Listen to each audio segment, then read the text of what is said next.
My name is James H. Segars. It is an honor to meet you. Thank you for taking the time to talk today. Thank you. Could you please tell us where and when were you born? I was born in Hartsville, South Carolina in 1925. I'll be 100 August the 6th. Today is the first day of August. Congratulations. Thank you. What's it like to almost be 100? Well, it causes you to think about it a lot of times, what it's going to be like. I hope it's just like it's always been. Do you have any secrets to your longevity?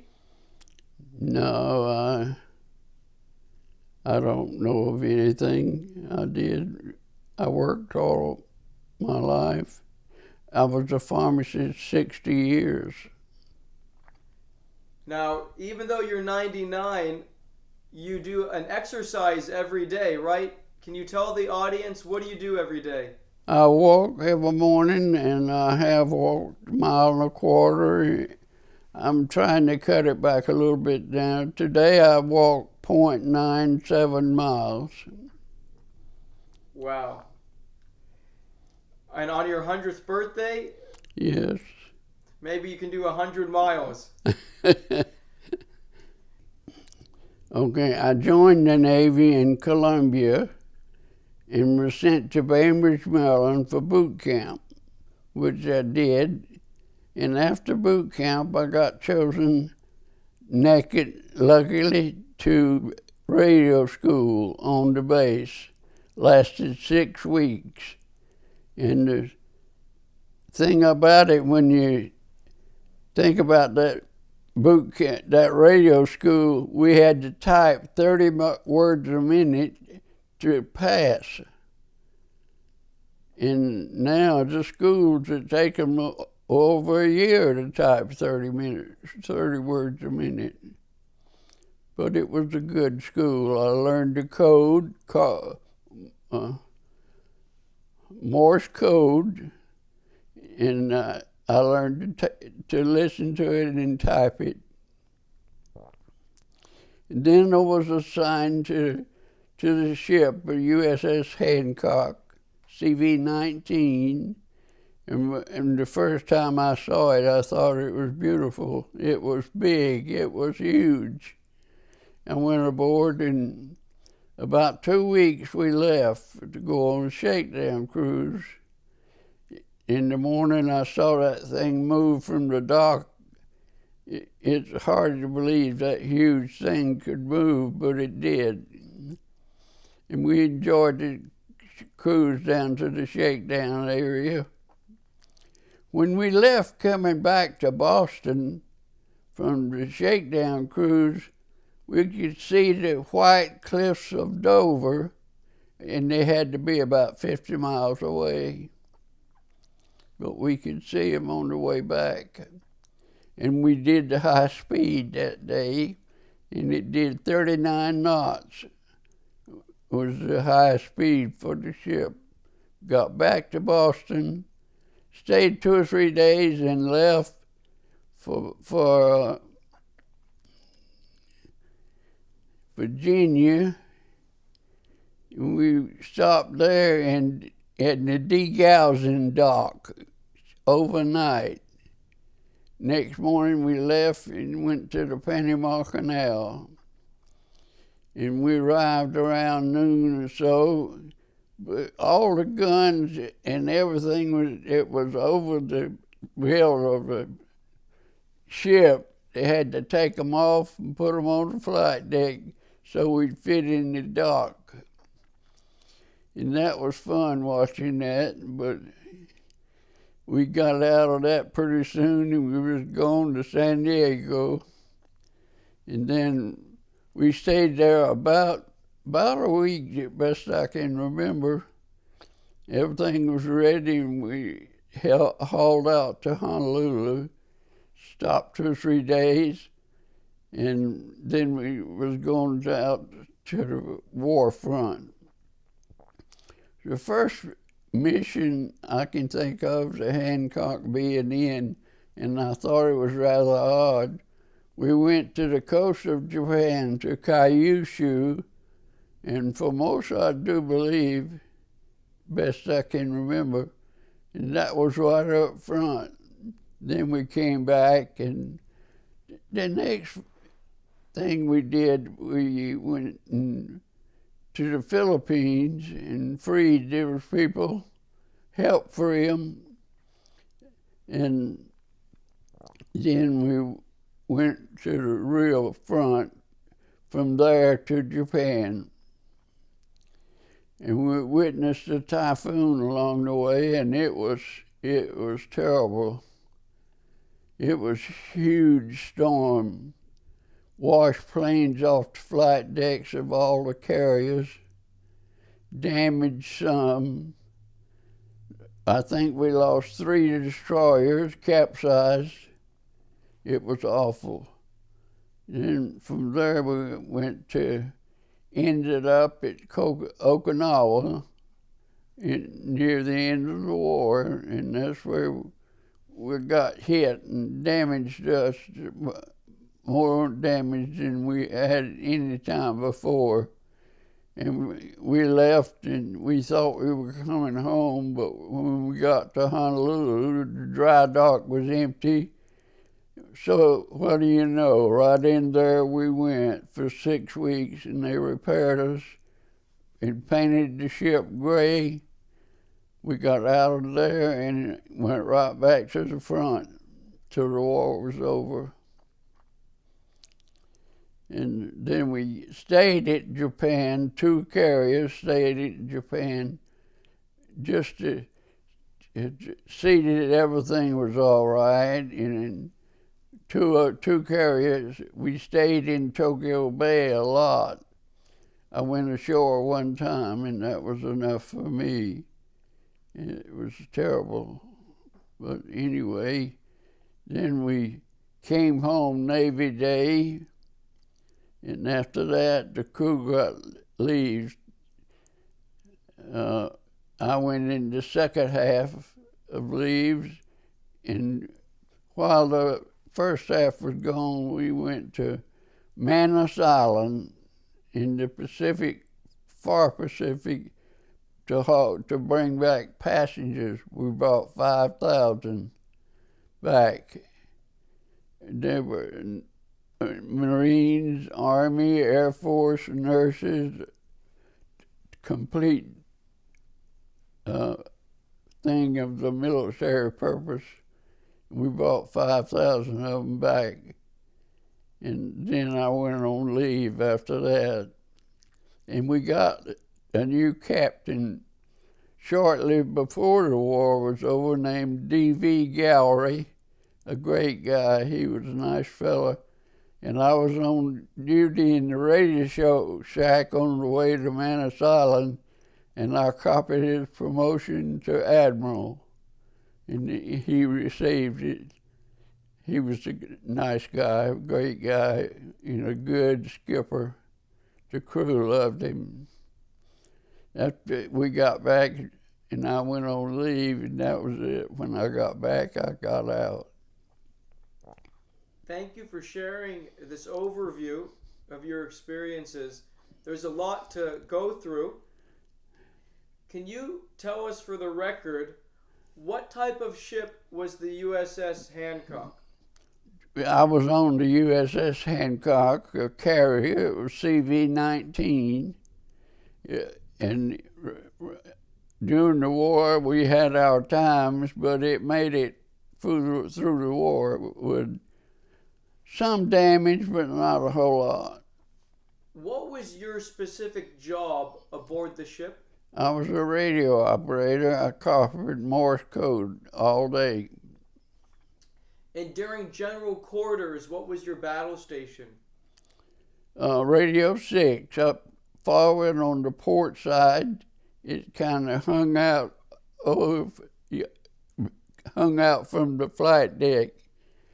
And it wasn't very, very big, a little small radio station. That's where I was. Perfect. From the radio compartment, the radio shack, what can you see? Are you able to see outside at all? Couldn't see outside. We were locked down, and hatches were closed, so we knew nothing about what was going on outside. We could hear it and feel it, but we couldn't see it.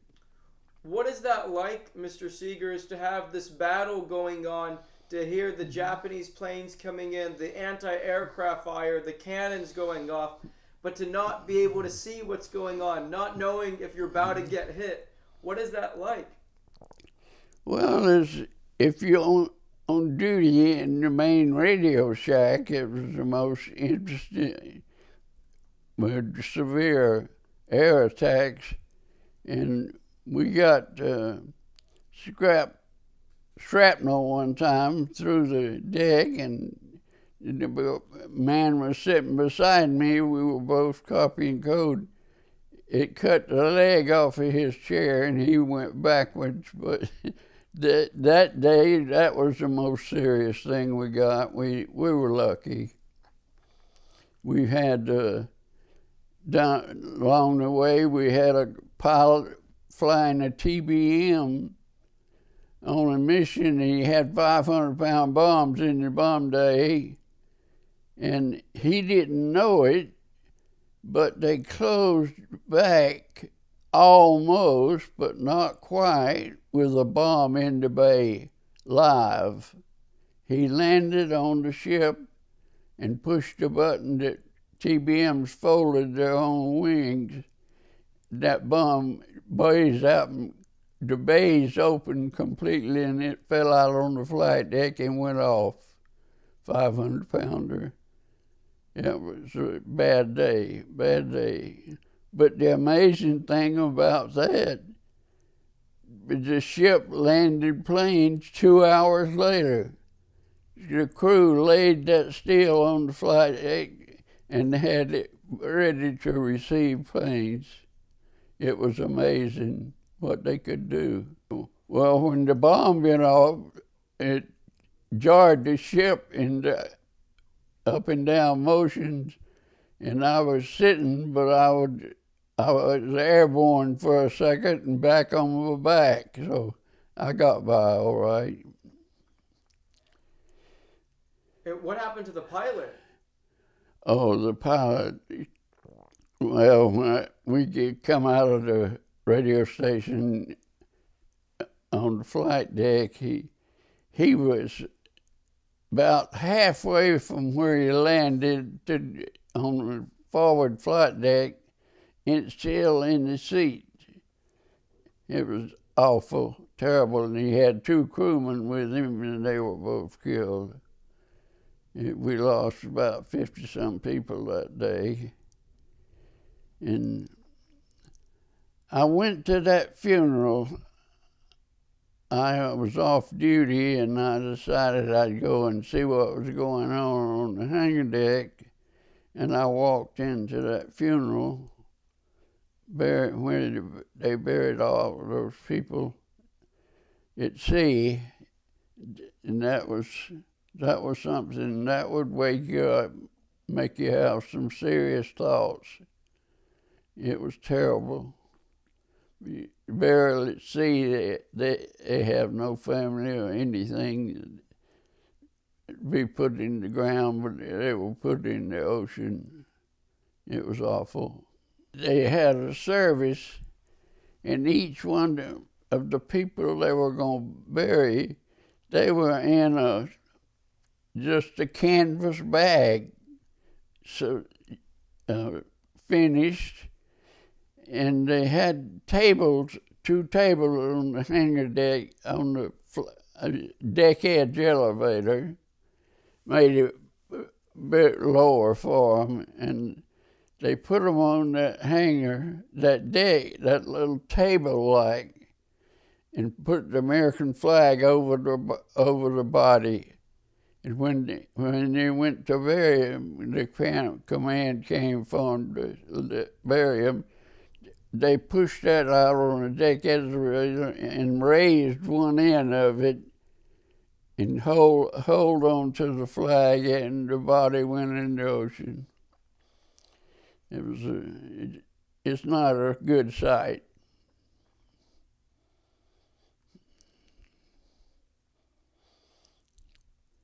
From there, we had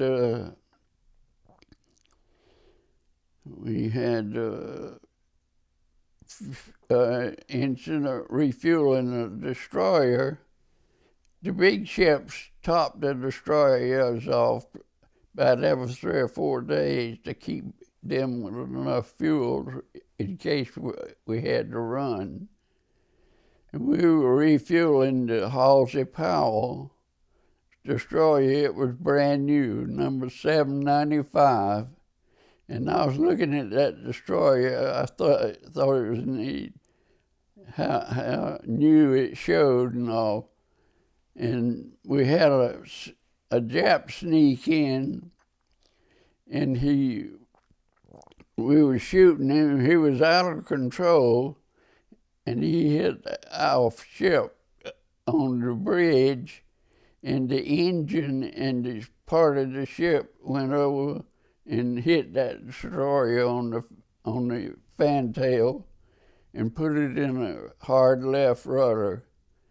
We went all engines backwards, and we were just sitting there bouncing up and down, but he made it under our bow. If we'd have hit that ship, we'd have cut it half in two. But that was out there just going round and round. They took it out of the zone to Ulithi. Thank you for sharing that. I just wanted to clarify one thing about the incident when the American pilot landed with the bomb. You mentioned when you came up onto the flight deck, the pilot was still in his seat? Yeah, up the flight, I'd say about 30 or 40 yards from where the plane stopped. Was he alive? No. The pilot was still in his seat, but he was dead on contact. And the other casualties, what you mentioned about 50 men were killed. The flight deck crew was busy landing planes, and there was a lot of them up there looking for their plane and all that stuff. There was a lot of people on the flight deck, and it killed them. So most of those casualties were the ground crew guys, it was the ground crew guys. Most of those casualties, right? Yes. By the time you got to the flight deck, were all those casualties still there? Yes, they were still there. I got out pretty quick on purpose. I wanted to see what was going on. It damaged the flight deck, and the guys had these big, huge steel pieces on the hangar deck, and they were there for that purpose, I guess, or whatever purpose. But they took 2 or 3 of them up to the flight deck and made it, in 2 hours they had it ready to land planes. Were there any fires on the flight deck by the time? No, very little. The firemen were on duty. They are always on duty when we land in planes. Talk about the role of being in the Radio Shack. What are the messages that you're getting, and who are you? We copied the radio out of Honolulu. It was broadcast. They got it from the States and put it on tape, and then they sent it out to the fleet. We just kept doing what we were doing. But what would the messages be? Of what nature? 5-letter code groups, very neatly copied, but the groups made no sense at all. They were just letters, 5 in the group. So your job was actually to take down the messages, the code, the heading on the message was the number of the message, and then who sent it, and who it was addressed to, but all in code. And so then it give us the message to code groups. And would you decipher the message also? No. We copied them, put them, the supervisor would put them roll them up and put them in the little tube that sent them to the comm office, and they just broke them down. So you actually have no idea what the I had no idea what they were or anything. Could you say that one more time? That we had no knowledge of what was in the messages whatsoever. Would you guys, after a certain amount of time of doing these messages over and over, did you start to crack the code yourself a little bit, or no? No, it was impossible. You couldn't do that. Were there any times, sir, that you were out on the flight deck when some of the Japanese planes were coming in? Yes, I was on the little catwalk next to our compartment where we stayed. The day the Franklin got hit, I saw that. I saw the plane come in. We were firing all we could to keep him off of us, and the Franklin wasn't firing. He went right down the front, it dropped the bomb and took off and gone. But it ruined the Franklin. It blew up all day long. What happened, all that gas on the planes were waiting to take off, it all caught fire. And they decided it was time or two to sink it with our own ships, just sink it. And then they decided not to, and we took it out to a safety zone the next day. Us and a couple of cruisers and the Franklin in tow, and we took it out to the safety zone where it could make it to Ulithi. What did it, can you visually describe when the Japanese plane dropped the bomb on the Franklin? What did that look like? Oh, it looked like a terrible picture. It was so evident what was happening. I saw the plane out, and he was aiming it, and they did nothing about it, and he come right down the flight deck and dropped it midship, and it just messed up everything. All those planes caught fire, burning. It was terrible. And was it a Yes, a big explosion. They lost a lot of people. I think about 800 men were killed. At least, or more. Yeah. And it was done. I think their claim to fame is that they had the most casualties of a ship that did not sink. Because it stayed afloat. Yeah. They had hundreds. Did you see anything in regards to some of the sailors jumping off? Mm-mm. But it was always two big CVs in each task group. In that particular time, we were with the Franklin, and we were going like this, and it was slightly behind us, going on the same line of, just going along. And both of us were launching planes. Thank you so much for sharing this. Could you please talk to us about the living conditions aboard a World War II aircraft carrier? Well, you could get your home room or a hotel room. Naturally, it was a lot more comfort, but I thought I had adequate bedding and everything during the war. I I have to say I didn't suffer for anything. Can you, though, for most people who don't know what it's like living on the aircraft carrier, can you describe, like, where did you guys sleep? Where did you shower? Where did you eat? Okay, our compartment was above the hangar deck, hanging out over the water under the flight deck. Where the ship went in, our compartment was hanging out there, and I was in the fifth deck high, and I could actually reach up and put my hands over the tube from the catapult.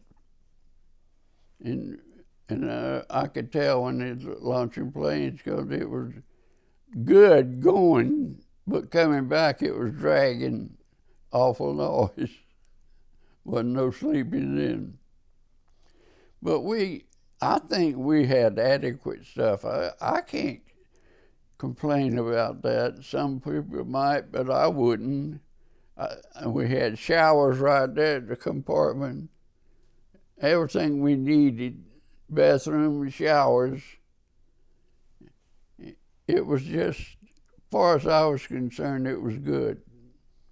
And talk to us about the type of food. Oh, the food. Food was, some days was real good, and some days it was medium, and some days it was terrible. But in the end, and I think they did a good job feeding 3,500 people on that ship. What type of food would it be, sir?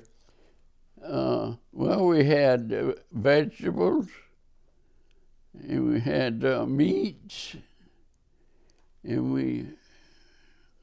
we had desserts. We had food. It was good enough. A lot of the veterans who I interview, especially the ones in the Marines, plus the Army, the soldiers, they all say that the Navy and the Air Force have the best food. Would you agree with that? I don't know what the Army had, so I'm going to say one thing: we had pretty good food. I don't think we could complain about it. And could you please tell us about some of the guys who you became friends with? Do you remember the names of anyone who you served with? I remember the names of some. I remember the name real well of the one we lost. We lost one radioman on the head at Okinawa. He went over the side and wasn't picked up. What's the story? Well, he was at the emergency radio station on the Fandale, and we got hit, and it was severe, and there was a lot of smoke. And the ships tried to change course where the smoke would blow away from the ship, but that hadn't got done. And he was on the fantail, and I asked some people if they saw him that day, and they said that he did, but he had on his life jacket and helmet, and he went over the side. We know that, and never picked up. The reason he went over the side was the smoke, and he thought it was going to do more damage to the ship, I'm sure. He just went over the side like a lot of others. And what was his name? Richard Livingston from Loveland, Colorado. And his mother and sister was at his home. And that's the only people he mentioned, but he got a lot of mail from them. He was a good guy, he really was. How old would you say he was when he died? He was about my age, about 18 maybe, something like that. And so once you guys found out that he had jumped overboard, was there some kind of rescue party sent to look for him? Oh, the destroyers were trying to pick up the ones that went over the side. After the ship moved with the smoke, they could see people in the water, and they were picking them up, but they didn't get him. What was the reason you didn't go overboard? Me? Oh, I was in the radio shack, and I couldn't get out of there. We were locked down in the radio shack, about 2 decks above the flight deck. It would be in the bridge, right? Mm-hmm. Were you, like, it was actually, you were under orders that during general quarters you could not leave the radio shack? No, we couldn't leave. You mean what? Like in an emergency, you when you said the hatches were closed, could you guys actually leave the radio shack, or were you locked in? If it was anything severe, we could have opened up and left. But if it wasn't affecting us, we had to stay where we were. Why do you think in the radio compartment, why would they have designed it so that there was no way for you to see outside at all? Oh, no, no. But why is that? Why do you think there were no windows? Well, in the first place, you couldn't have windows. If anything happened, they would break. But we had an adequate place. I think it was well fixed and well made. I couldn't complain about that. Can you please tell us, you told us about your buddy who was killed. Do you remember anyone else that you want to mention? Any other names of your friends? No, I can't remember them really. The yeoman in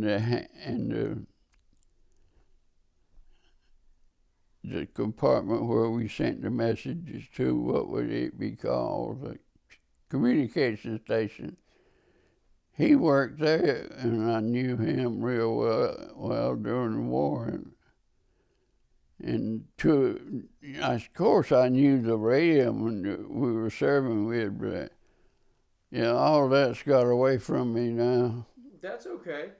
It's only been 80 years. You're doing incredible, though. I mean, you are able to recall a lot. I know that obviously you were spending a lot of the time in the radio compartment. Were there times, though, that you were able to see the American planes taking off, going on missions? Oh, yeah. Can you talk about that, please? I tried to get on the signal deck when that was happening if I was off duty. And that was interesting because those guys really, I tell you, they were good. They were good, the pilots. And I saw a catapult stop halfway one time. And boy, that's a scary situation. He went down. We couldn't see him for a long time. We thought he was in the water, and he was flying just over the water. And he flew a long time until he got enough speed to inch up a little bit and then pull it back and take off. But that was scary. And that also is what you would say, very skill, a lot of skill. Yes. And I saw that. I was on the flight deck, I believe, near our compartment where we stayed. Could you tell us about, were there any times that you did see the American fighter planes going in the water? No, but I know a time when they did. One day, our planes were coming back late in the afternoon from a strike, and there'd be about 35 of them. Well, the Japanese slipped in the bunch, but the radar picked up strange things, and they knew it was Jap planes. And it got dark, and we had to turn the lights on. And they turned the big light on straight up, and then they put little lights on the flight deck, and they turned them on. The first one in was Lieutenant Commander Eric in the dive bomber group, and he crashed. He crashed at landing, but he got out, and the crew got out, and we just put it over the side. We landed some of our planes, some of somebody else's planes, and all of them did the same thing. Next day, we got ours back and give whoever else it was. They went to their ship. But that was, a lot of them run out of gas. They were hollering permission to land. They needed to land or run out of gas. And they finally agreed to turn the lights on, but a lot of them run out of gas and they were in the water. We picked them up. They stayed afloat till the next morning. Say that again? They stayed afloat till the next morning, and they were picked up. We got them. Were you out there? Did you see them getting picked up? No. I didn't see no action. Can you tell us, though, did you interact with the pilots, the Navy, the actual crew members of the ship, and the pilots? Did you guys commingle at all? Yeah, I knew a lot of them, and I knew their crews. And I remember one ship had, I had two brothers on the plane. They flew, they let them fly in the same plane. That was that was not good. They let all of them, most of them would leave notes and things that were in the planes flying. The TBMs were real slow and easy targets. We lost a few, but not many. They could land about 40 miles an hour. What do you mean they would leave notes in the planes? No, they didn't leave them in the planes. They left them in the ship and told somebody close to them where the notes were and all. What were the notes? Notes to their families and all. No, but I didn't know what was in any of them. Oh, these were notes if they were killed. Notes to send to their family if they were killed. Yeah. Could you say that, please? Could you make that clear? Well, they'd leave the notes for their families, and if they didn't make it back, the note and all their gear was given to their families.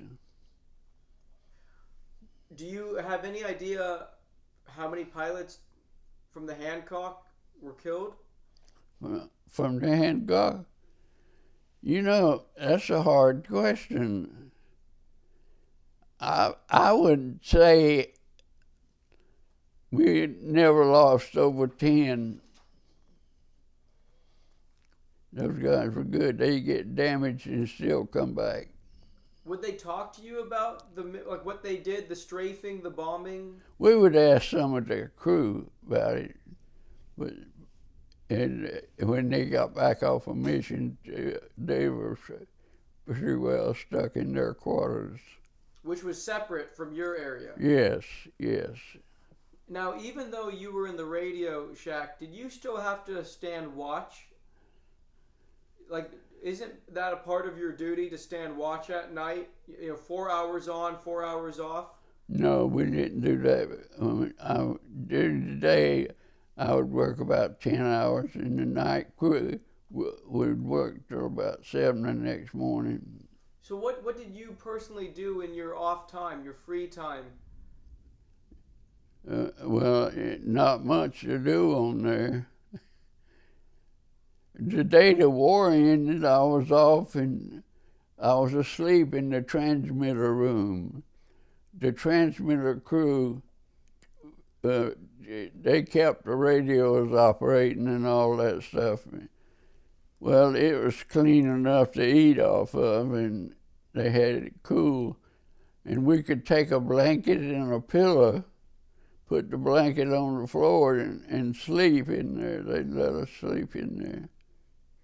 And that's where I was when the war, and I woke up to somebody kicking me and hollering, the war's over. And it was. What was that like for you to hear?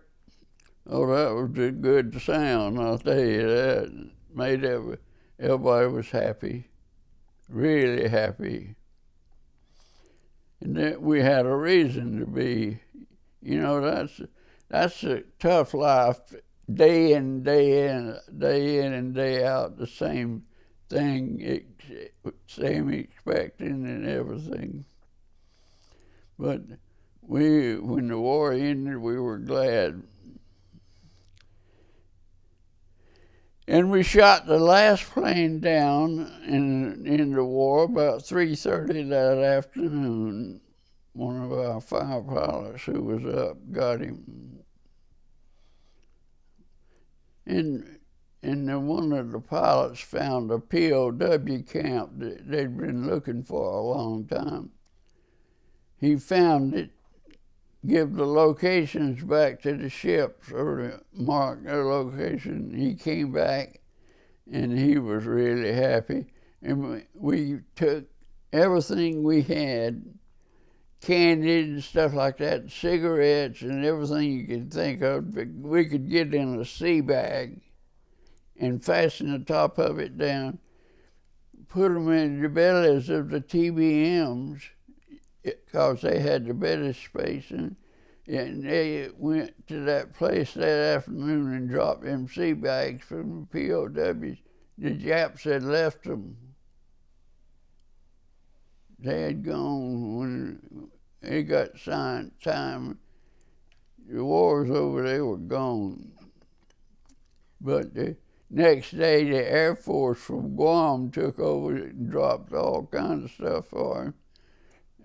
And then they got them out of there. We used to see the planes go to Japan and bomb Tokyo and other little places around there. And I'd say, when I saw a P-51, I said, there'll never be a plane faster than that. But it wasn't long before there was. It wasn't faster than that. But they'd come out and buzz the fleet on the way back. The bombers and all the B-29s they were working with, they'd get permission to come out and buzz us, and they would get low on the water and fly. Man, that was something. You enjoyed watching them. Tokyo was awful after the war when I went over shore. It was terrible. When I went to the railroad station on purpose, and it showed the signs of some good bombing work. Railroaders rolled up and messed up, and I kind of got enough of going over to Tokyo that they lived in such horrible condition. They really were, the people were. And they were afraid of us and all that kind of stuff. But you never know, if you give them a chance, you never know when one's not afraid of it with a knife or a gun. But I went back to the ship, and that was it for me. Could you take us through the story of coming back to the U.S. when you saw your family for the first time? Well, that was always a great thing. she was waiting back home. We weren't married then, but that's what I was rushing home for. So the camera can't see that. Who are you talking about? My wife, yes, my girlfriend, and we got married shortly. Louise. Yeah, it was a happy time when. So tell us though that story of how did you actually, because if I'm correct, after you went on the Hancock, you didn't make it back to South Carolina till the war was over, right? Right. So tell us, like, do you remember the very first time you came back seeing your family? Yes, I remember very well. My family was on the farm working, and I went and stayed a day or two with them. And my girlfriend was in Charleston, so I ended up in Charleston most of the time. But can you tell us, like, when you actually saw them for the first time? No, Like, did they meet you at the train station, or when you? So, how did you get to South Carolina after you're? I was on a train cross country, and say something funny. We got to Waycross, Georgia, on the train, and it stopped. And I asked one of the crew people how long we were going to be there, and he said about 20 minutes or so. So I went and found the phone and called her in Charleston. And she said, "Where are you?" I said, "I'm in Waycross, Georgia." She said, "I know you're Waycross, Georgia, but what's the name of the place?" Oh, that was funny. But I got there the next morning, and that was a good time. And so you mentioned your family was on the farm. Yeah. But you see, I still had to go back to the ship after my leave was over, and stayed 2 days and got out.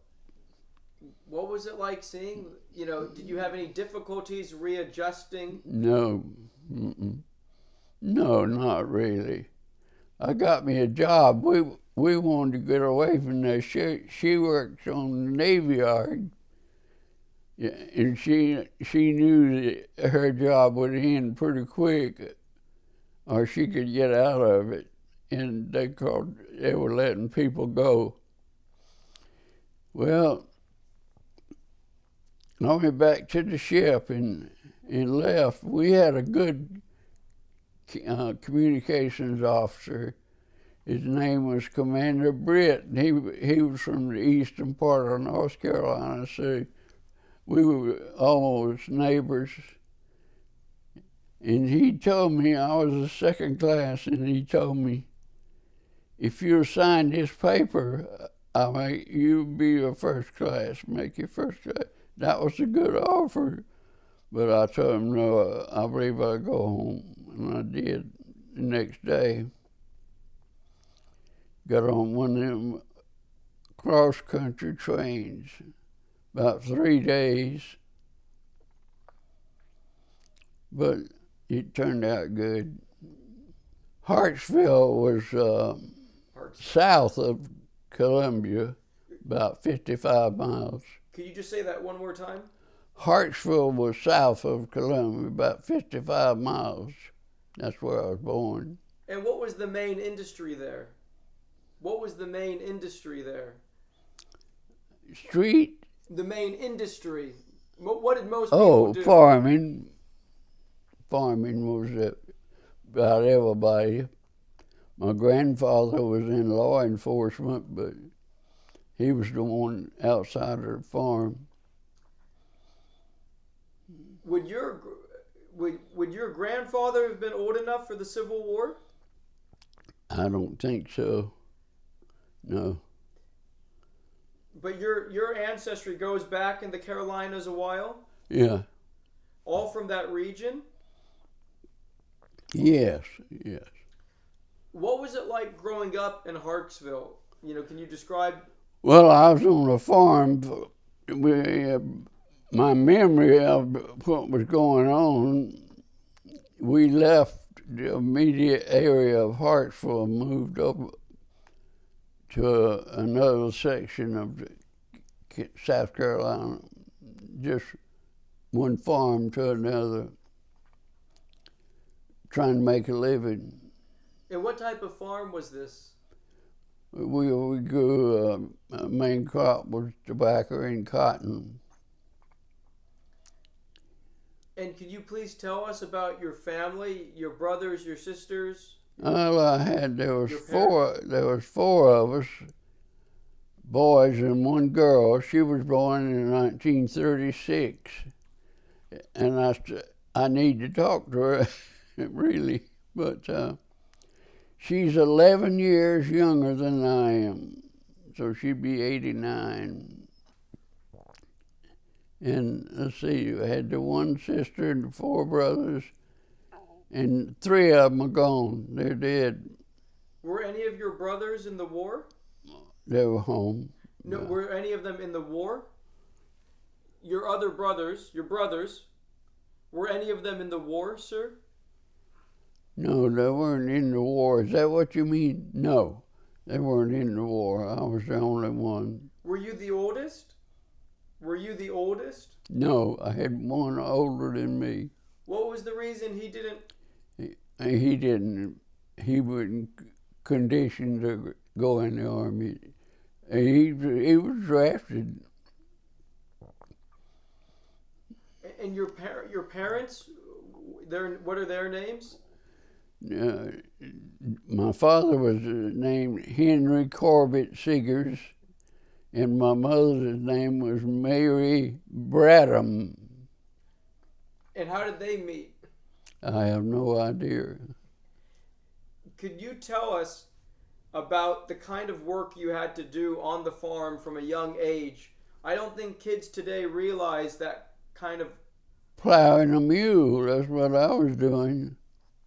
And I enjoyed it, I really did. I enjoyed my life on the farm. But when the year before I was joined the Navy, I was man that owned a lot of land, and I drove a tractor and plowed their fields and all that. But I decided I'd had enough, and I was going to try to get in the Navy, and I did. Before the war, the farthest I'd traveled probably 20 miles. Yeah. And I went into CCC camp. I was in there, and my older brother was too. We stayed there, they closed it down. Where did they send you? When you were in the Triple C's, where did they send you? About 3 miles from home. Oh, that's it. Yeah. Usually they would send guys from far away. Yeah. But I was lucky, I stayed right there. What was the work that you did in the Triple C's? I drove a truck, and I'd take the crew out to where they were working, and I'd go back and get their dinner, their lunch, and bring it back to them. And all the money you were making, what was happening to that money? It all went to my family. Yeah, all the money was going to my family. I didn't receive any of it. Whose decision was it for you to go to the CCCs? Well, people on the farm like we were, to get to do something else and help the family by giving them the money, that was my idea. What about your education, sir? Where did you go to school? I went to school ended up going to school in Bishopville, South Carolina, and I finished the 8th grade, and then I went to the Navy and came back and got my high school diploma, and At that time, the schools were accepting the veterans if they passed a little entrance exam. And I went and got the exam in Columbia. I was in a room by myself. I passed it by 2 points, and that got me into university. And I finished pharmacy school in the 80s grade ratio. That GI Bill, I mean, that's a wonderful opportunity it gave you guys. Yes, it was. And I used mine. I used it going to school to the university, and it was super. Could you tell me, just going a little bit more on your early life, what kind of things did you guys do for fun growing up when you were not farming, when you weren't working at the Triple C's? What did you do for fun back then? Oh, we went in the woods on Sunday and looking for grapevines in the season. We didn't travel because we didn't have any means to travel. My family didn't. So I wasn't moving around. Had to stay on the farm. How did you end up meeting your girlfriend? In high school, we had a study hall, and she ended up at the same study hall I did, and we got talking back and forth over the tables. And that was it. And so you were going steady before the war? Well, yeah, you could say that, but I didn't have no car or anything, so we were it was mostly at school. But you corresponded back and forth? Oh, yes. During the war? Yes. At what point did you realize that she was the girl you wanted to marry? When I went in the Navy, I knew that. I thought I would be lucky if I could hold on to her, and I did. We had a battery radio, and we listened to it, and we got the news, and we knew what had happened. At Pearl Harbor, we knew what was going on. What was the reaction in the community after? Everybody was upset. After the attack? Yeah, the older people would have gone if they could.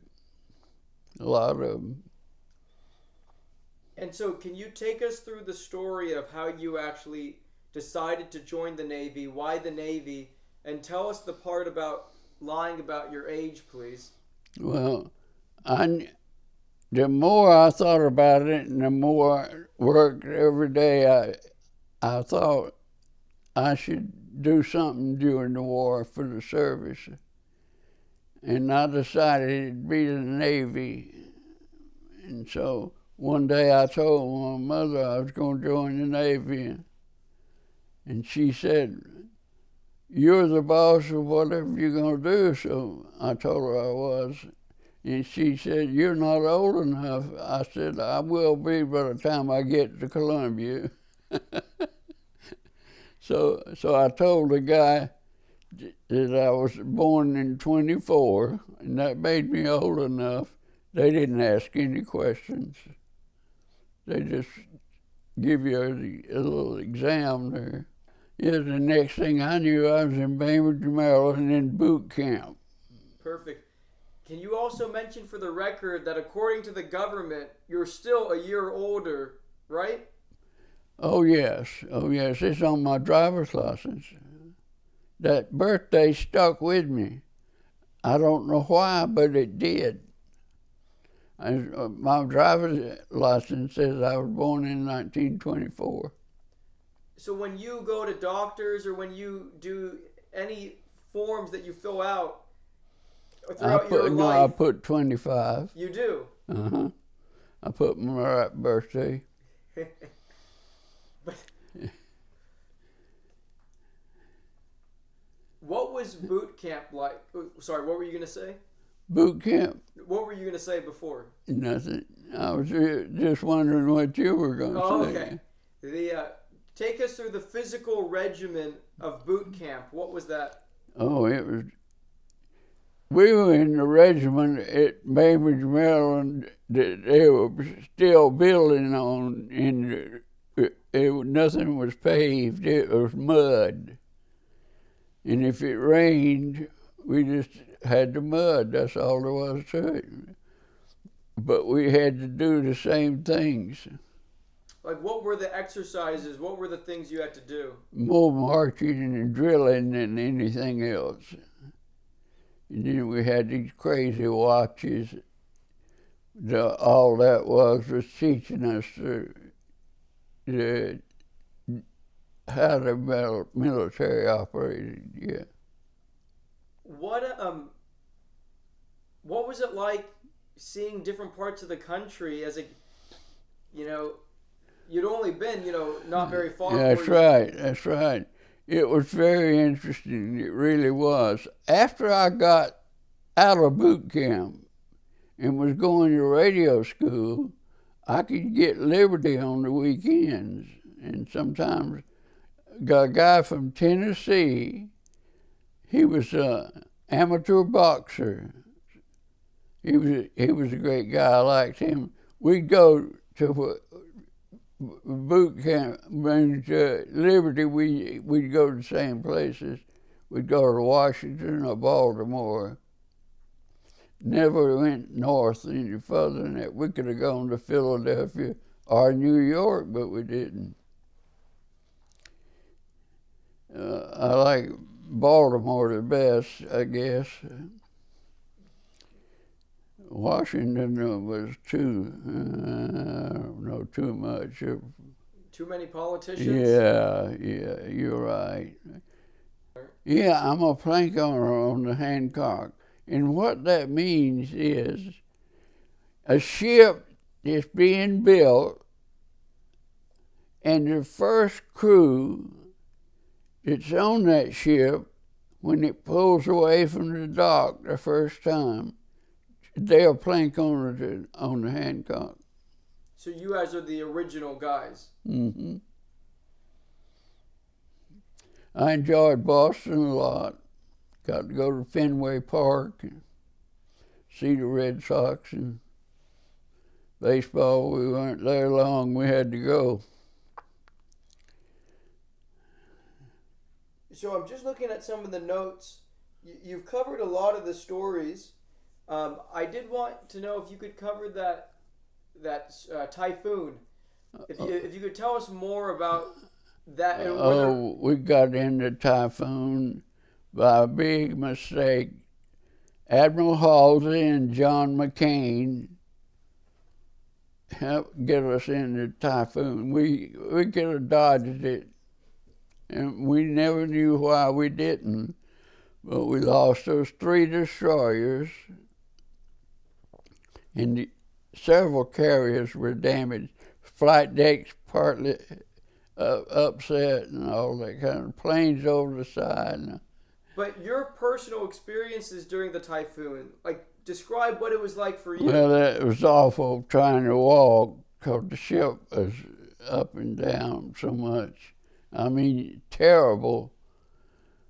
But let me tell you a part of this story of the typhoon and the people we lost.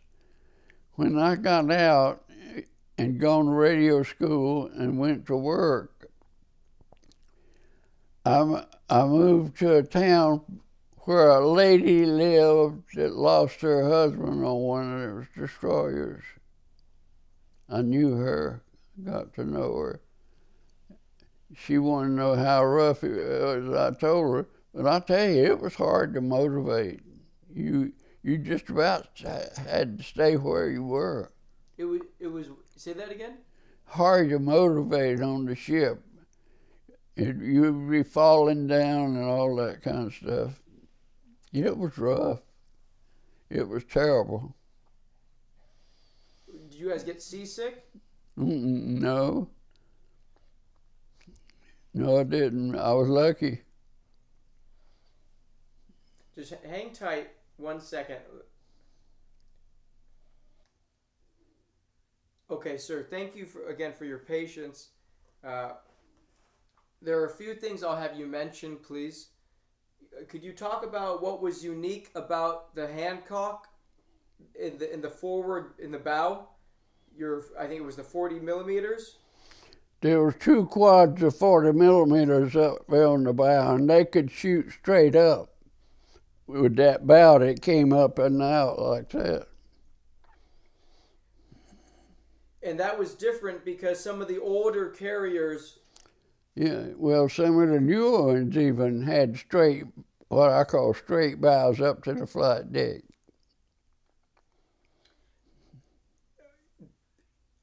I just wanted to also ask, you mentioned that after the war, when you were transporting people back to the U.S., were any of them the POWs? Huh? I don't remember that, but they could have been. But they slept in decks 5 high on the hangar deck. They cleaned out the hangar deck. All planes and anything related to airplanes was gone. They flew them all to the base around there.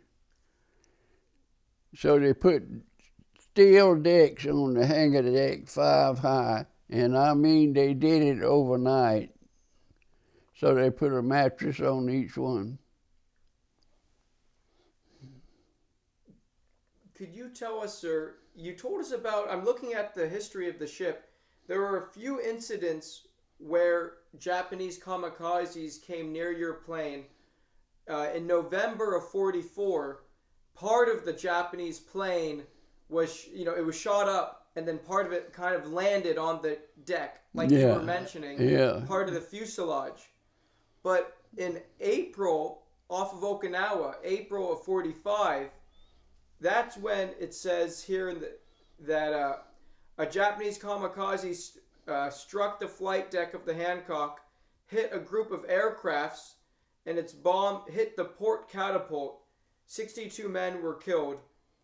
Made a number out of that elevator. Yeah, so that's you told us the story about when the American plane came in with the bomb, but what is the story of this kamikaze? When we got hit at Okinawa. Yeah. I don't think we had any planes on the flight deck, but it went off on the hangar deck. And right beneath that forward elevator, and it just made a umbrella out of it. And we had big fire and all that. That's the most serious thing we had. Yeah, April the 7th, we were hit by a Japanese kamikaze. But they were about out of planes and all. Only a few of them, and they were very easily down if you could shoot them. What was it like when that Japanese kamikaze came in?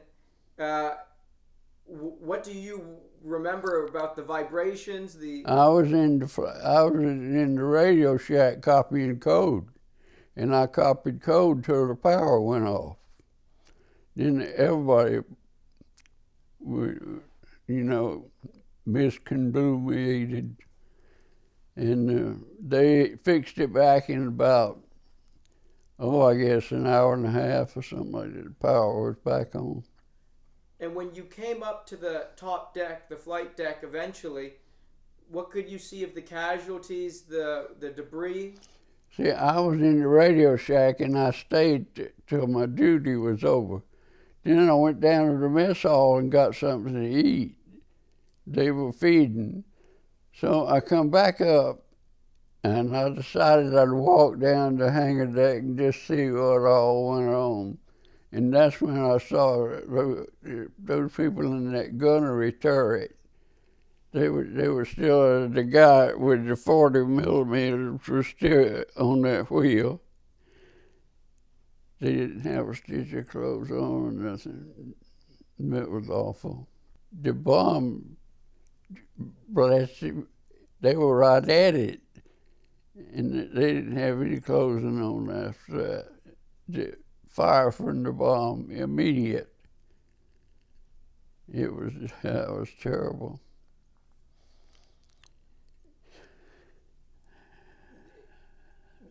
So this is when you go to the hangar deck. I could come up from the mess hall to the hangar deck and decided I'd walk around on it and see what was damaged. And that's when I saw that gunnery turret. All the gunners were dead, but they were just still sitting in the turret. In their position? In their position, yes. And so you're saying they were so close to the blast? Oh, they were right at where it went off at, on the hangar deck. But they didn't have a stitch of clothes on or anything. They were just bodies sitting in position. Did you happen to know any of them? Mm-mm. I might have known them on the ship, you know, and all that kind of stuff, and recognized them, but I don't remember. So I just want to be clear. Do you believe in the Japanese kamikaze that you're talking about? Did the plane actually itself hit the ship, or was it dropped a bomb? I'm not sure about that, but the bomb went. I believe he dropped the bomb because it went off on the hangar deck. And he probably. Do you think the plane followed? Mm-mm. Because not that one. They may have shot him down, but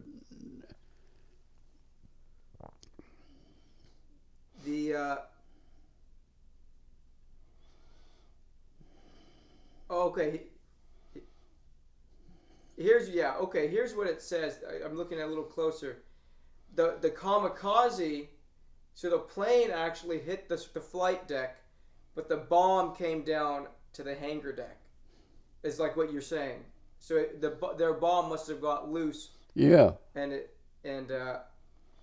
Okay, so that's good to know.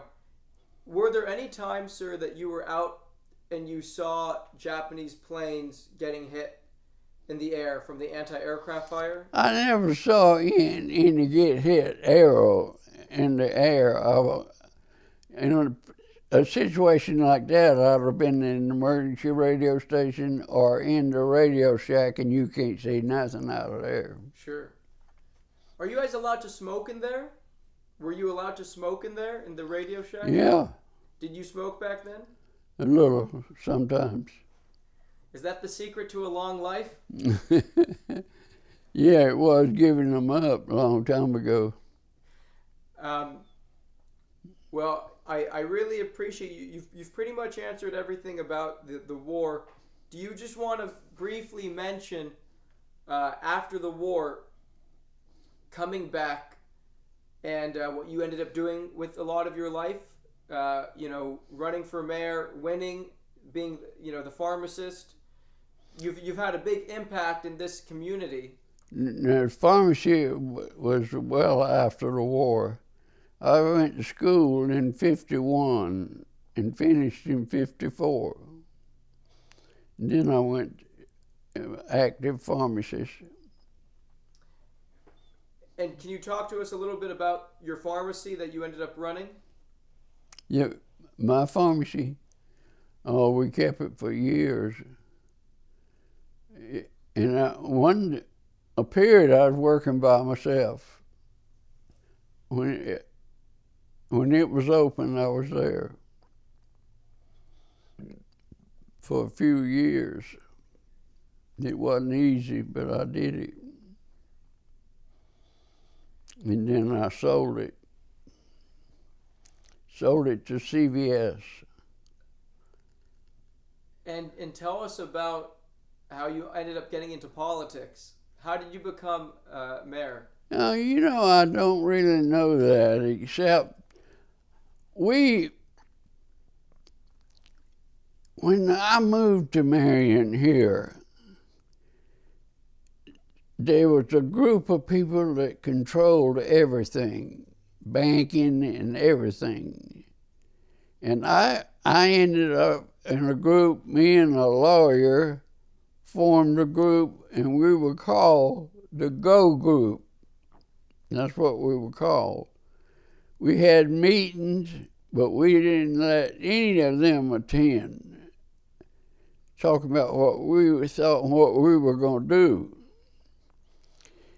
And after that a while, I ran for the city council, just a council member, and I got it.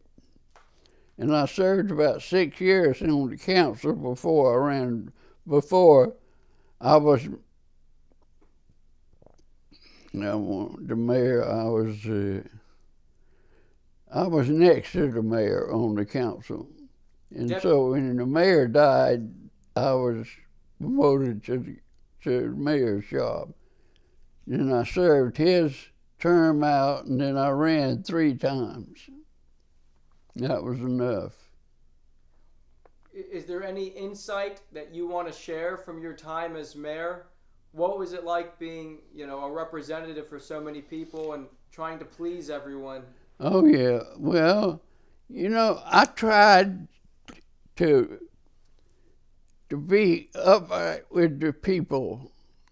And if I told them anything, it was the truth. I told the truth.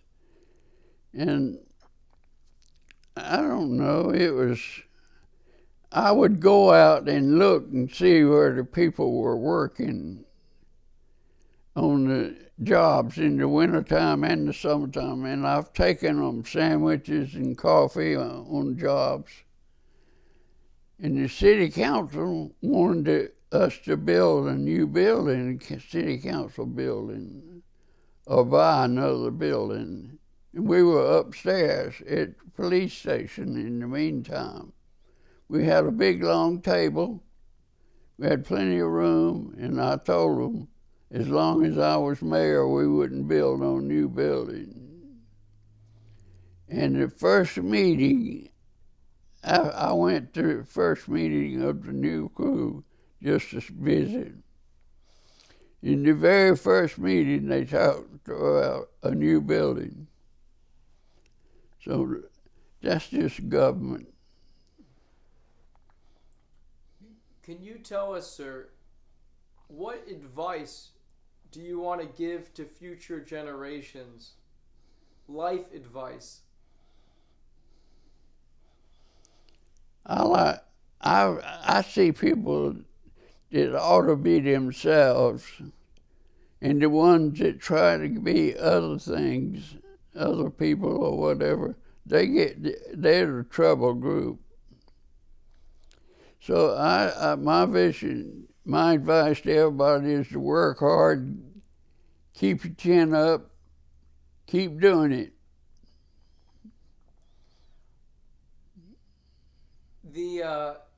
The country that we live in right now, it's a very different country than the one you fought for.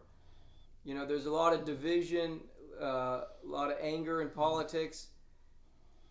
What do you want to see future generations do to change at the societal level that would make you feel what you went through in the war was worth it? Well, we got a good example right now. We got the Democratic crew, bless their soul, they should be thinking among themselves, thinking of policies that they'd like to have, they may be different. I know they'd be different. Well, that's fine, but to hate the president 24 hours a day is not the way to move the country forward. In my opinion, he's trying to do that. He really is. He's for the people and the country, and this country first. And the Democrats, not a single one of them that I know of, offer him any help in any way. And that's not good. If that doesn't change, if we don't get out of that, something bad is going to happen. We'll go the wrong way. Look at New York. Look at what they're up against now. A communist running for mayor of New York and one in Minneapolis. That cannot happen. We've got to stop that, whatever it takes. We got to stop it. We can't have that. A man saying, "Do away with the police. You can't own any property. Government grocery store is empty." It's awful. And you know, it's unfortunate there's a lot of people in the country that think that'll be all right. But it won't. It won't. It'll be just like third countries scratching for food. I don't know whether you watch television or not, but these old ladies that they show every now and then trying to find something to eat, and people give them boxes of food. They missed the furnace by the Germans. In my opinion, I don't understand why Germany is not in touch with them and taking care of them, because they caused it. Whatever happened to their people, they caused it. And I think they ought to take care of them. It's awful. That kind of stuff cannot happen in a decent country. So I just think we need to keep steady and try to keep the right crowd in charge. I lost one friend during the war, Richard Livingston from Loveland, Colorado. He was a nice boy, a good boy. And then going back to these reflection questions, is there anything, when you look back at your life, these almost 100 years, or according to the government, over 100 years that you've been living, is there anything, if you could talk to your younger self, that you would do differently, that you would change? Yeah, I would change. Well, I would change like the conditions of the overall people when I moved here. And I got to know this lawyer. He was sharp and smart, but he didn't like the way the bankers did and all that kind of stuff, treated people. So we found some people, we found some well-to-do people agreed with us, and that's how we started that group. It changed everything. What kind of man do you want people to always think of you as, Mr. Segars? What kind of what? What kind of man? Your friends and your family, when they think of you as a person, as a man, what kind of person would you want them? What are the characteristics that you want them to think of you as? I would want them to think of me as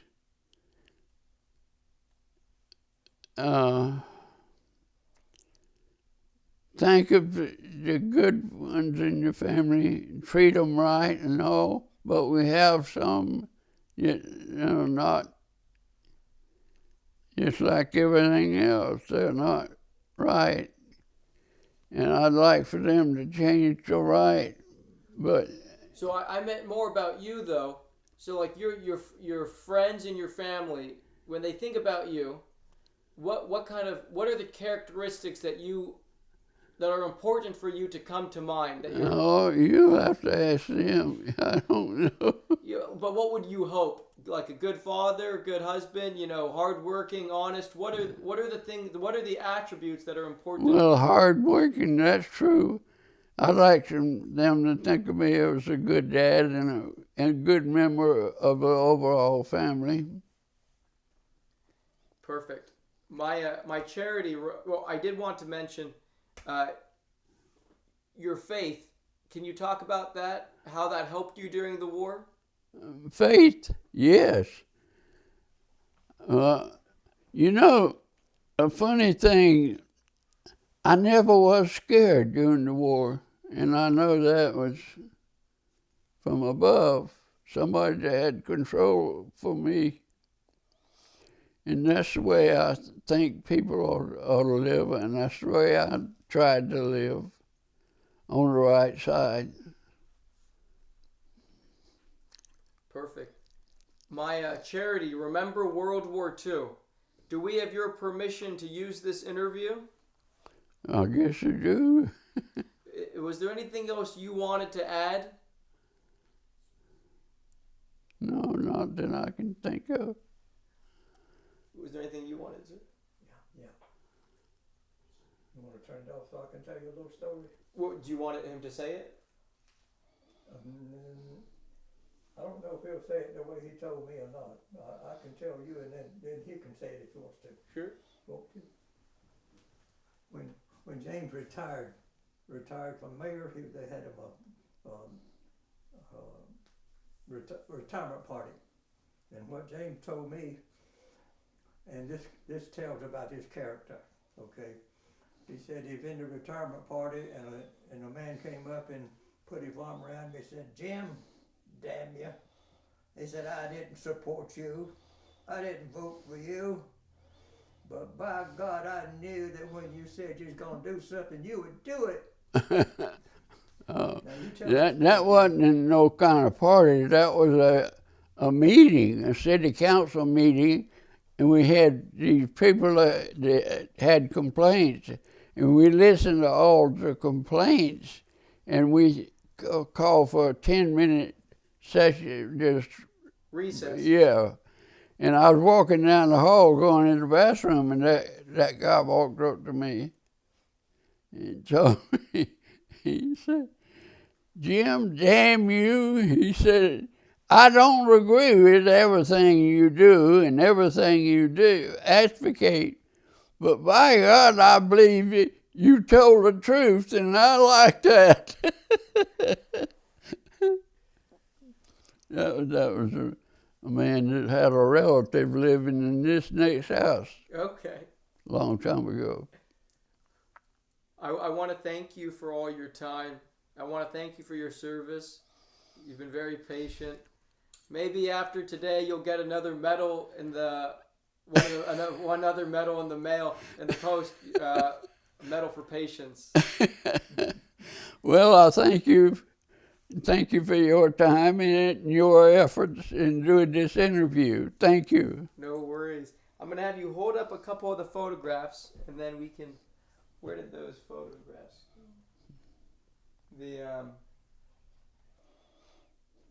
If you could just say that this is a photograph of you in the Navy. This is a photograph of me. Just do that one more time.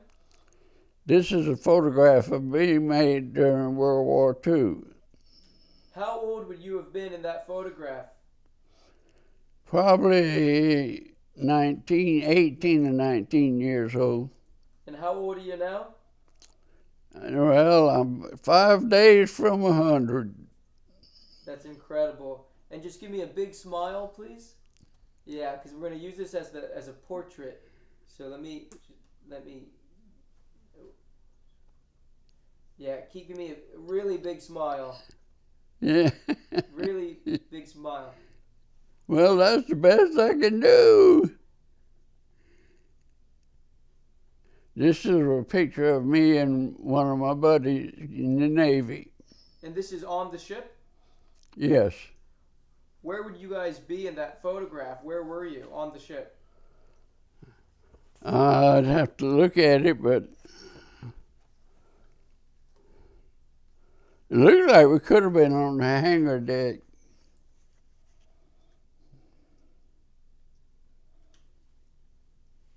Yeah, put it on this side this time, please. Yeah, and you hold it up. Turn it a little bit this way.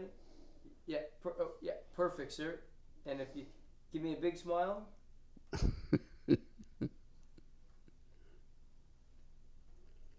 This is a photo of me and my wife Louise in Bishopville, South Carolina.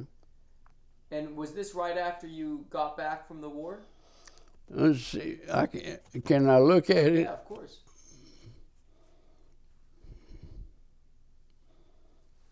Yeah, that was pretty quick after it.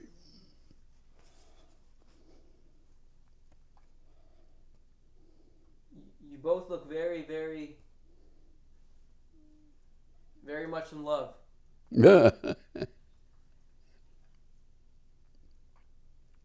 This is my favorite picture of my home during World War II, the USS Hancock, CV-19.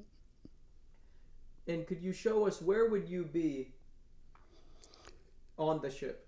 On the port side, forward, our apartment was just under the flight deck. Could you point it out? I have to look at the picture. Yeah, of course. Right here. That's where I spent my off time when I wasn't in the Radio Shack. And that's where you saw the Franklin, right? The Franklin was on that catwalk. I saw the Franklin from the catwalk. Perfect. Okay, sir. And then I'll switch with you. I'm going to give you this one. Oh. Yeah. And you should put that one down. You could just set it down.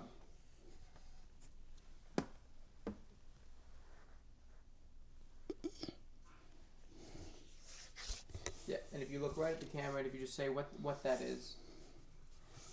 All right now? Yeah. This is a picture of a funeral I attended on the hangar deck on the ship. It is just as awful as it looks. It was terrible. That's the burial at sea.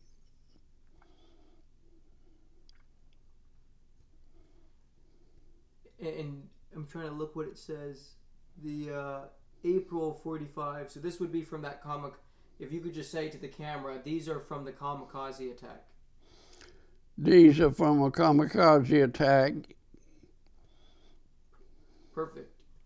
Okay. If you put that down, sir, we'll be off.